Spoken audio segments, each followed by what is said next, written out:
All right, good afternoon, everybody. Doug McGowan, President of Memphis Light Gas and Water. Yesterday, I expressed cautious optimism that we were heading in the right direction. Today, I actually have good news to report. We have fixed enough of the broken water mains. We have secured the water at enough private and commercial businesses that we have been able to build pressure back in our system to the point where it is normal. And when I say normal in our system, that means we're producing enough water, we're pumping enough water, and where we monitor water in our water mains, they are at normal pressure. Now, there are going to be a few areas of our city that are not at normal pressure just yet. Those are the folks that are at the very end of our water distribution system. Largely, that's going to be in the northern part of our county, in the areas north of Millington and north central part of the county. There's a couple of reasons why they will be last kind of feel full pressure. Number one, it's a much higher elevation, so we have to pump the water uphill to get there. Number two, we have smaller mains in those areas. And number three, we serve those areas with water tanks. You've seen the elevated water tanks. Those serve to increase pressure. But when we had the water crisis, we depleted those water tanks. So we have to fill them back up. So that's why they'll be last to come on. But I assure you the pressure is building. We are seeing some improvements out in those areas. They'll very likely be the last to come on. Now, because conditions have improved, we have, as you know, lifted the emergency curtailment order. That shut down non-essential kinds of activities like car washes. And we asked people to also curtail things like washing clothes and dishes until it was absolutely necessary. That has all been lifted, and we're very glad to be able to do that today. I don't want to say that everybody has full pressure, and I don't want to say that everybody has all of their water. We know that some people have had to turn theirs off because of leaks. We also know that there's a chance that if there's another water main break in the street, we might have to shut water off temporarily while we fix it. But that is not a permanent thing. That should be a short-term problem. And so far, our team has found 36 leaks. There's one remaining that we're working on right now. As you know, the temperatures are warming up. As they reach the 50s, we should be completely thawed out, and that's when we'll know if we've had any additional leaks. Just to give you a sense of perspective, it wasn't all that long ago. We've talked about this. In 2021, February, we had 10 days of extremely cold temperatures. Just told you we had 36 main breaks this time. In 2021, we had 140 main breaks, just to give you a sense of how different this storm is. So, our system pressures are back to normal.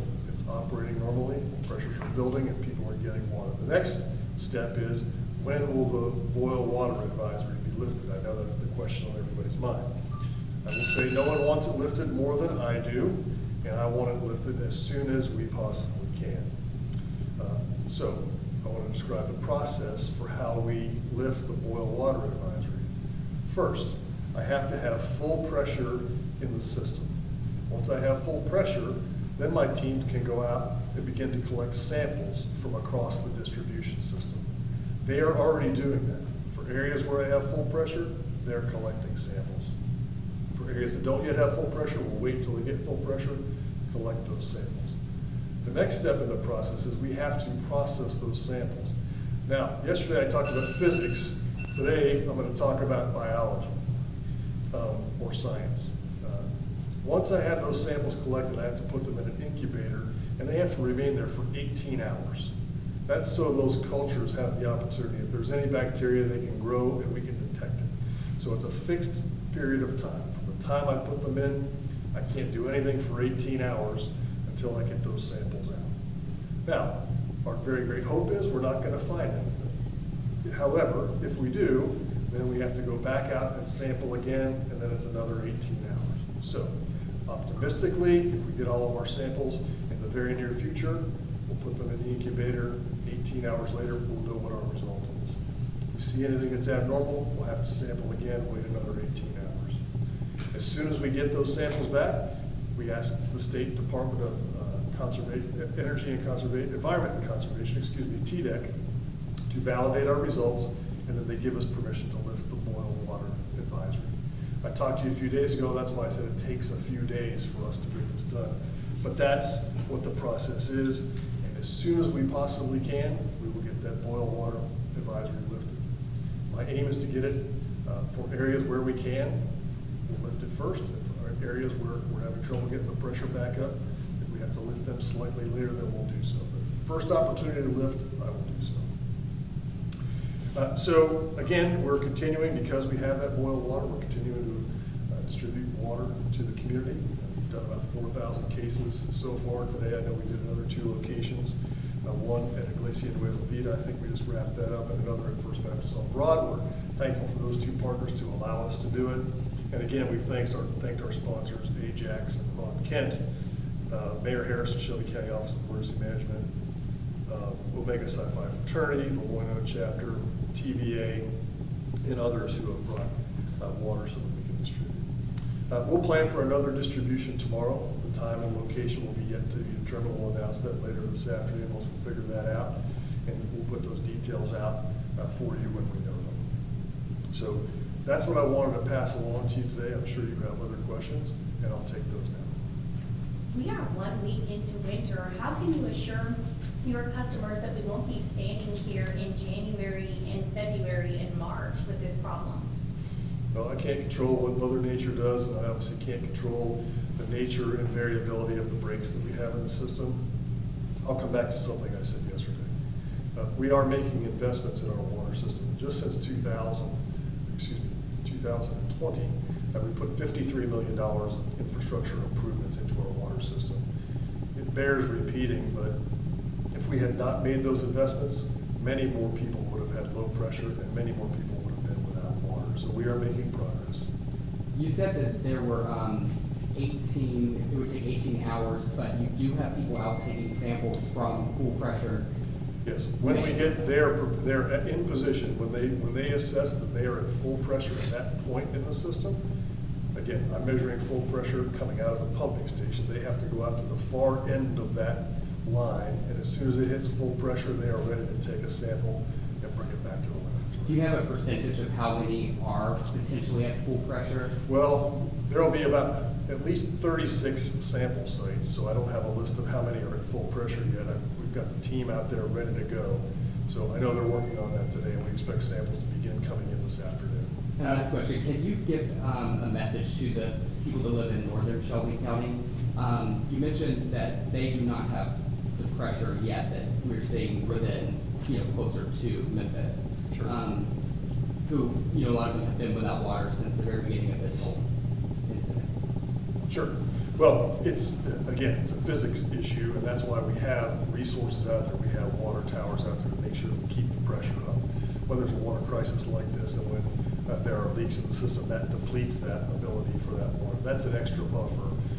Most of the rest of the city is served just by the pressure that we push out of the pumping station. So that is an extra level of protection. It doesn't help them when they're out of water right now, except that we are building pressure, and we're doing everything we can. I have an army of technicians out in North Shelby County right now, making sure that absolutely everything we can do is being done to make sure that their pressure builds. You had mentioned, you had mentioned 15% water customers yesterday either had no water or Sure. very low pressure. Do we have an updated number of that today? I haven't done a count. I'm much more interested in getting water back on for everybody, and then I'll count it up later. That was an estimate that we gave based on a sample size. We probably had about 450 samples that would say, here's some areas of low pressure, and some reports that we had of no pressure. Again, that's based on people who've called in, and so we made an estimate of 15% based on what we heard and what we saw. I don't know if that's accurate within plus or minus 5%. That was our best guess at the time, and obviously we were conservative, estimated high. And I know you met with some state lawmakers today. I know one state lawmaker yesterday saying he wants the state to replace the aging system. I know people are weighing in with their own dialogue right now. Do you have any responses to what some of the state lawmakers are wanting in your discussions with them? Well, I think we all want the same thing, and we talked about this yesterday. We all want reliable utilities that we don't have to think about. I think, quite frankly, everybody's probably tired of seeing me here, and they shouldn't have to see me here because they can just go about living their life without having to worry about when you flick the switch, the lights come on. When you turn on the kitchen sink, the water comes out. When you hit the furnace, the thermostat up, the furnace comes on. You don't want to have to think about the services that we have. Unfortunately, that means sometimes it doesn't get the attention that we seek, and the only time it gets attention is when there's a desire for a rate increase, and people say, wait a minute, why are you raising my rates? Or when you're writing that check every month. I understand that too. So we all want the same thing. We do have, thankfully, because of the rate increase in 2018, we have a funding stream of $1.2 billion to make investments in our electrical, gas, and water system. It's about $800 million we have programmed into our electrical, and much of that is underway. About $228 million into our water system, and about another $130 in our gas system. So about $1.2 billion to be spent between now and 2027. As I mentioned, about $53 million of that has already been spent on our water out of that 228. The other thing I want to mention is that this is an opportunity. As you know, the federal government is very interested in investing in infrastructure. Our governor, Bill Lee, is interested in investing in infrastructure, and we're already seeing some of that money flow through to us. On top of the investments I just mentioned, we received a grant for just about $35 million to help upgrade our water infrastructure. So now we're pushing $300 million, and we're not done. There are other formulary grants that will be coming out from the federal government, meaning based on your percentage of population, you'll get this much money. And then there are other discretionary grants that you have to apply for. So we have already applied for about another $60 million of discretionary grants, and as soon as they notify us that we're able to apply, we will be applying for others. So I don't have a forecast on exactly how those will be brought out and what exactly they can be used for, but we're looking for every opportunity to bring money to this community to upgrade our infrastructure. So when you hear state lawmakers say, we want to intervene with funding, would you all welcome that, or would you want more state funding? I know obviously the city council signs off on much of this. Well, I think the first best thing we could do is all share the same information. So some folks who have indicated they would like to come in and put more state funding in may not be aware that we received that $35 million that was from the federal government, came through the state government, and to us here at Memphis Light, Gas, and Water, actually through the city of Memphis. So I want to share all that information. I've talked to city council members, I've talked to Shelby County commissioners, and today I talked to just a few of the state lawmakers, just to share that information so they know what is happening. And I assure them that there's something they can do for us. If there is a gap in our 5-year plan, we will evaluate that. We will let them know that there is a need that we haven't identified yet. Obviously, after the electrical issues, the rolling blackouts, and after, which were obviously caused by our provider, not the winter storm. It was the first ever time that's happened. But if there is a gap in any of our improvement plans, electric, gas, or water, we'll be reevaluating that and saying, here's another need that we have, and we'll work to find resources to fill those gaps. So best case scenario, if nothing is found in the samples, when will the boil advisory be lifted? Again, yesterday, I'm not going to give you a specific time, but we'll start getting samples back this afternoon. And so at least 18 hours, that means that we're at least into tomorrow sometime. So I would suggest another day or two is a reasonable expectation for where we are. And what are they looking for in the samples? What's like the worst thing that you might find? Well, it's all the standard bacteria that you can find. There's, and I'll probably get the name wrong, but I know E. coli is one of those bacteria that we sample for. There's other coliforms that we sample for, and there's a whole myriad of those kinds of things. It's basically the things that you might find if you were, you don't want to drink out of a stream because it has little bacteria in there. It's the same kinds of bacteria you might find in nature. And we don't want to have that in our water that's treated because it can cause some, obviously, discomfort and sickness in human beings. We don't want that. Again, I want to reemphasize, we have not found any of that in our normal sampling, but that's what we're testing for, and that's what we have to prove before we can lift the boil water. So, I'm good. Sorry. Okay. My question was answered. What about those vacant commercial buildings where you said you had a lot of those leaks out of the sprinkler systems? Yes. What about those? Well, so far our team has secured water to 44 of those facilities that had fire protection breaks. That's a lot. And one of the lessons we've already learned here is how do we make sure that our commercial property owners can surveil their properties, especially in periods of absence. You know, this was the perfect storm. The temperature drop happened the day before Christmas Eve, and Christmas Day. Largely nobody at many of these facilities to monitor. And as I mentioned, these fire protection systems are not metered. Well, why aren't they metered? Because typically you don't want water running through them, and it's expensive to put a meter there. So we don't have the ability remotely to determine if there is water flowing from those. we have to rely on the business owner or people going by noticing there's water coming out. So we'll work with local business owners, the Chamber of Commerce, to see if there's a way we can do better there to get some earlier surveillance. We have made some investments at LGW in downrange monitoring of pressure on our water mains so that we can detect when a water pressure drop happens. That's part of our 5-year plan, and that's part of the investments that we're making. And we've done that. We started in and around the hospitals because they're the most critical, but we'll also be rolling more of that out. Any other questions? Not every sports fan came to the city with water in their hotel rooms. We met a couple guys on field who said they had beer, but no water. Any word to the sports fans visiting the city? Well, we hope you have an awesome opportunity to witness a good game, but experience our great city. It's never something that we want to do. I want to express some thanks to the hospitality partners that we have, because our hotels came together. When and where one hotel had water and another didn't, they were putting up guests from another hotel to make sure that our fans had the best possible experience. It's never going to be optimal. Sounds like those guys had their priorities right. They were on Beale Street and enjoying a beer, but I'm sorry that they didn't have the water they expected in their hotel.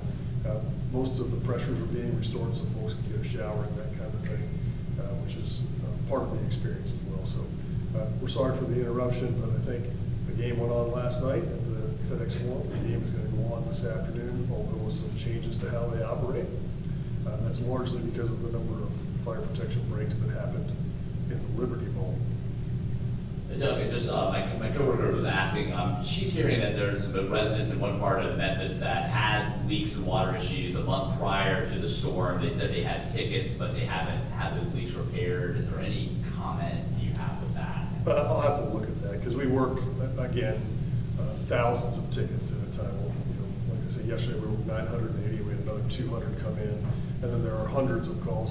Our customer service agents field sometimes thousands of calls a day. So without looking at that specific one, I wouldn't have an answer, but it's an ongoing issue. Anytime the water, even when the weather is good, sometimes there's just a break. So many times the connections that we have is cast iron, and they have a PVC, and where those two materials meet, expansion can happen at different rates, and suddenly you have a water break.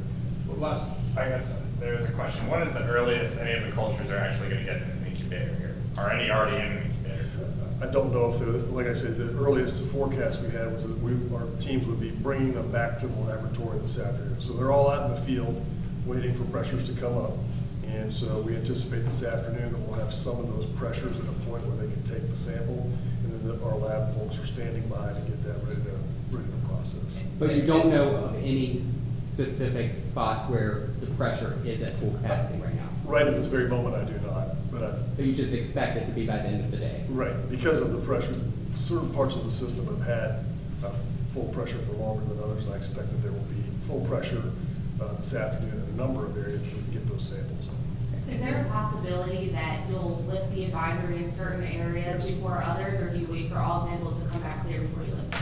We will lift it where we can and when we can. So I understand that there's two options here. I can wait for everything to come in and lift it all at one time, but I'm trying to help as many people as I can as soon as I possibly can.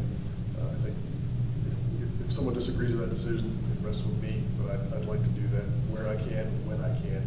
And I'm picking it based on, again, the physics of it. Where does the pressure come up? Let's take that sample, bring it back, and let's get that area back on. They will not be very discrete areas, just to be clear. It'll be very large areas that we're turning back on. And just to reiterate, so you're saying 1 to 2 days realistically could be a timeline when boil water advisory is lifted? That's a possible timeline. Again, Assuming everything goes well. in the as long process. as I don't find something and have to retest again for another 18 hours, I mean, that's, if I had to do it twice, that's 36 hours before I have an answer, so. And to go back to the neighborhood question, like, let's say you find a bad sample in one neighborhood but not another. Would one neighborhood be allowed to lift the boil advisory? Is that how you're looking? We're in real deep on that question. It's an excellent one, and it's really gonna depend on if those neighborhoods are interconnected in some way and what the level of risk is. There could be cross-contamination. So it's pretty specific. I'd have to look at the system to see where that happened, to see how close they are, to see if we can lift it one and not the other. And you mentioned, you compared February 2021 to now. Yes. Can you give an estimate on how much the city spent on infrastructure between that time that made this a better outcome, like you said? Well, the water system specifically, we spent $53 million between 2020 and 2022. I'll say approximately half of that was after the 2021 timeframe. So, and just to come back, we started at the source, upgrading our wells. That was part of the problem in the previous one. We had wells that were freezing up and wells that were water lubricated that weren't able to pump. Our pumping stations had significant upgrades. That allowed us to pull more water out of the ground and push more water out into the system. We wouldn't have been able to do that without those upgrades. Any other questions? Yes, sir. So Mark White floated the idea with the legislative session coming up that he might push for legislation to get suburban representatives on board for MLGW. Do you think in the future having those representatives could alleviate issues like we're seeing right now with Martin County? Well, I've been speaking with many of our elected officials about representation, I think, and I'm not trying to be flippant here, but you can have 100% representation and still not get the outcomes that you want. I think all of our folks know that. You know, sometimes the votes go your way and they don't. I've told the suburban mayors when I met with them, I'm interested in outcomes for their communities. I'm interested in meeting the outcomes that they seek, and that's the most important thing to me. It's a little longer process to talk about whether there's representation, party representation on the board. And pragmatically, I'm just more interested in getting outcomes right now. I think that will play out. Understanding what the priorities are for those communities is the most important to me, so I can help them meet them. And a reporter asked yesterday, I think, he just asked for your assurance that we wouldn't see customers with outrageous bills from leaks. Can you still provide that assurance today? Sure. Well, let me come back. I'll give you some data on because the question was really about people dripping their water. Right? Hey, are we going to see an outrageous bill there? But we did some calculations. For a moderately large home, if you were to drip your water, more than just a drip, but actually run it in several of your spigots, we think the maximum impact would be 55 cents on your water bill. So we don't think that dripping is going to have a material impact on anybody's bill. For folks that have dramatic leaks, they would have likely called that in to us and said, hey, we've had a massive leak. We can always make adjustments. We do occasionally, I know the sewer team does, when people have a big event like filling their swimming pool, we'll give them an adjustment. But we'll be taking a look at that. I don't believe anybody's going to have an outrageous bill. Certainly, that's certainly not our intent here. For customers who have not had water since, last Friday, Saturday, whatever, will they still be charged that daily base rate? They'll be charged for the water they use. If they didn't, I had a viewer email me, and they said that the representative with MLGW told them that they would still be charged that base rate, even if they did not have running water that day. Okay, I'll have to check into that because I don't know exactly how that works, to be honest. I just don't.